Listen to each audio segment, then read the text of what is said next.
Clip number 131، اس میں آپ انشاءاللہ قرآن پاک کی سورہ آل عمران کی آیت نمبر 100 سے 102 کی تلاوت، ترجمہ اور تفسیر قرآن صراط الجنان سنیں گے۔ بسم اللہ الرحمن الرحیم۔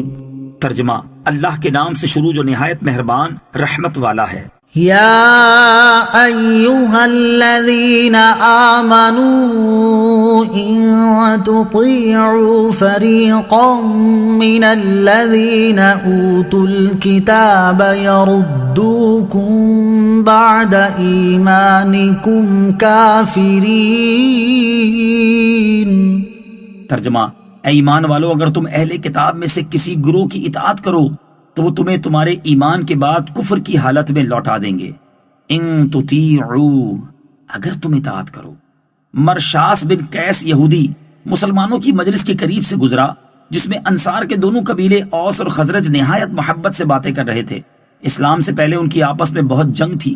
اس یہودی کو ان کے اتفاق سے بڑی تکلیف ہوئی، چنانچہ اس نے ایک نوجوان یہودی سے کہا، تم ان کی گزشتہ جنگیں یاد دلا کر انہیں لڑا دو۔ اس نے ایسا ہی کیا اور کچھ قصیدے پڑھے جن میں ان کی گزشتہ جنگوں کا ذکر تھا۔ ان قصائد کو سن کر انصار کو اپنی گزشتہ جنگیں یاد آ گئیں اور وہ آپس میں لڑ پڑے۔ قریب تھا کہ خون ریزی ہو جائے۔ مدینے کے تاجدار صلی اللہ تعالی علیہ وآلہ وسلم فوراً موقع پر تشریف لائے اور فرمایا کہ کیا جاہلیت کی حرکتیں کرتے ہو، حالانکہ میں تمہارے درمیان موجود ہوں۔ یہ سن کر انہوں نے ہتھیار پھینک دی اور روتے ہوئے ایک دوسرے کے گلے لگ گئے۔ اس پر یہ آیت کریمہ اتری۔ اس سے معلوم ہوا کہ یہاں آیت میں کفر سے مراد کافروں والے کام ہیں، یعنی اپنی انا کے لیے آپس میں جنگ کرنا۔ دوسری بات یہ معلوم ہوئی کہ فتنہ فساد برپا کرنا اور مسلمانوں کو آپس میں لڑانا یہودیوں کا کام، اور آپس میں پیار محبت پیدا کرنا اور صلح کروانا سراپا رحمت مجسم شفقت شفیع امت صلی اللہ تعالی علیہ وآلہ وسلم کی سنت ہے۔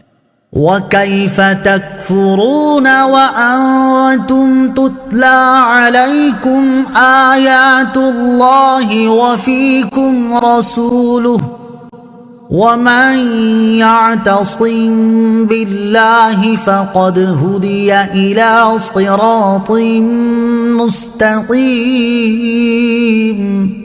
ترجمہ: اور ایمان والو، اب تم کیوں کفر کرو گے حالانکہ تمہارے سامنے اللہ کی آیتیں پڑھی جاتی ہیں اور تم میں اس کا رسول تشریف فرما ہے، اور جس نے اللہ کا سہارا مضبوطی سے تھام لیا تو اسے یقیناً سیدھا راستہ دکھا دیا گیا۔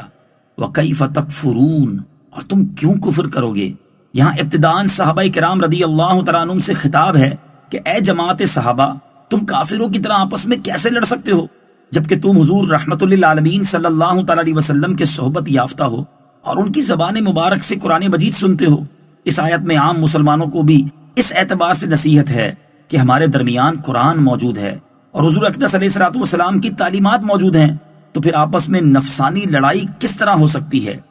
وَمَن يَعْتَصِمْ بِاللَّهِ، اور جس نے اللہ کا سہارا مضبوطی سے تھام لیا، جس نے اللہ عز و جل کا سہارا تھاما، یعنی اس کے رسول علیہ الصلوۃ والسلام اور اس کے دین کو مضبوطی سے تھام لیا اور زندگی کے جملہ امور میں اسی کی طرف رجوع کیا، تو اللہ عز و جل کے کرم سے وہ ضرور ہدایت پا جائے گا۔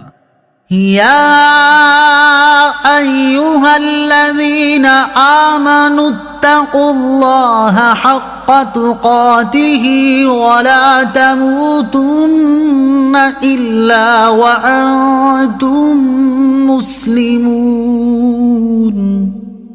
ترجمہ: اے ایمان والو، اللہ سے ڈرو جیسا اس سے ڈرنے کا حق ہے، اور ضرور تمہیں موت صرف اسلام کی حالت میں آئے۔ اتقوا اللہ، اللہ سے ڈرو۔ ارشاد فرمایا کہ اللہ عز و جل سے ایسا ڈرو جیسا ڈرنے کا حق ہے۔